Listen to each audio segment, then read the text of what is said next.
आपातकाल के दौरान जेलों में गए लोगों की पेंशन योजना पर हिमाचल में सियासत गर्मा गई है। हिमाचल प्रदेश की सुखविंदर सिंह सरकार ने पिछली भाजपा सरकार द्वारा शुरू की गई लोकतंत्र प्रहरी योजना को बंद कर दिया है।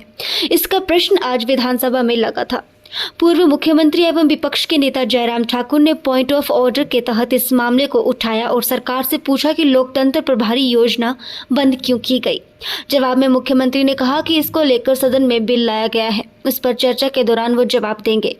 पूर्व मुख्यमंत्री जयराम ठाकुर ने कहा कि आपातकाल के दौरान लोगों को जेलों में डाला गया। शांता कुमार को 19 महीने जेल में रखा गया। ऐसे लोगों के लिए हिमाचल प्रदेश सरकार ने लोकतंत्र प्रहरी योजना शुरू की थी, जिसके तहत प्रदेश के 80 लोगों को 12,000 व 20,000 की पेंशन का प्रावधान किया गया था, जिसको सरकार ने बंद किया है, जो कि दुर्भाग्यपूर्ण है। बंद किया है सरकार द्वारा। सर, आपने भी सवाल उठाया है, सर, किस तरह से देखते हैं? आज विधानसभा में एक प्रश्न लगा था, उस प्रश्न के उत्तर में ये जवाब आया था कि जो पूर्व में भारतीय जनता पार्टी की सरकार ने जिन लोगों ने बहुत सारा वक्त इमरजेंसी के दौरान जेल में गुजारा, जेल की सलाखों के पीछे, उनके लिए हमने लोकतंत्र प्रहरी करके एक योजना शुरू की थी। और वो योजना सिर्फ योजना ही नहीं है, वो बिल ला करके एक्ट की शेप में हमने उसका पालन किया था और वो एक कानून बना था। उसको बंद करने के लिए कांग्रेस पार्टी की ओर से सरकार बनने के बाद एक निर्णय किया गया और आज जब प्रश्न लगा तो उस प्रश्न के जवाब में भी यही कि इसको बंद करने का सरकार ने निर्णय लिया। तो मैं इस प्रश्न के माध्यम से ये जानना चाह रहा था कि आखिर वजह क्या है। हम कांग्रेस के उन मित्रों से ये पूछना चाह रहे थे मुख्यमंत्री से, क्या आप इमरजेंसी के समर्थन में हैं या विरोध में? क्योंकि जब इमरजेंसी लगी थी उसकी सबसे बड़ी वजह बनी थी कि जब इलाहाबाद हाई कोर्ट ने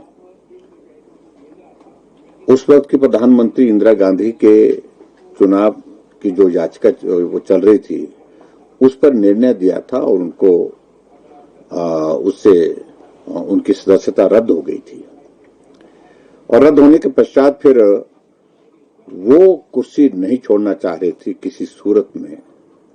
ऐसे में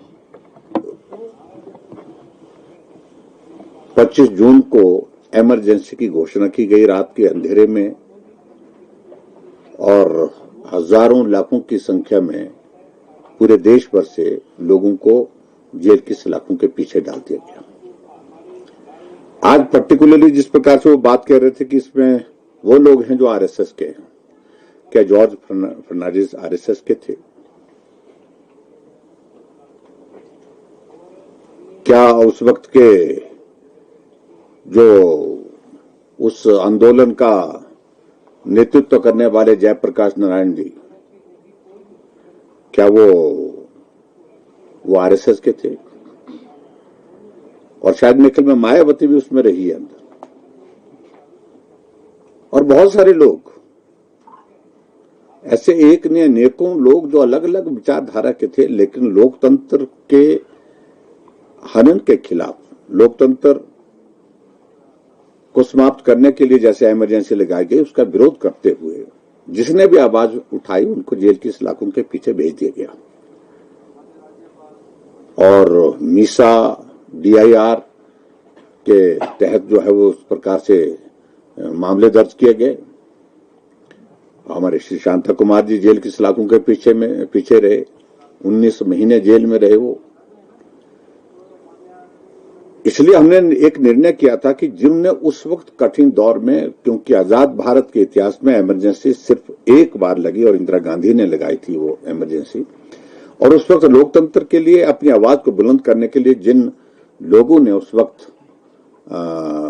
अपनी बात कही थी उनके परिवार, और उसके कारण उनको जो है सजा हुई और सजा के कारण जो है जेल की सलाखों के पीछे बड़े लंबे समय तक उनको रहना पड़ा। तो उनके लिए हमने एक योजना जो शुरू की थी हिमाचल प्रदेश में लोकतंत्र प्रहरी के नाते, उस योजना के अंतर्गत हमने 20,000 रुपये और 12,000 रुपये उनको माह का देने का निर्णय किया था और उनकी संख्या लगभग 80 के करीब हिमाचल प्रदेश में अभी वर्तमान में है, क्योंकि अधिकांश तो की मृत्यु हो चुकी है।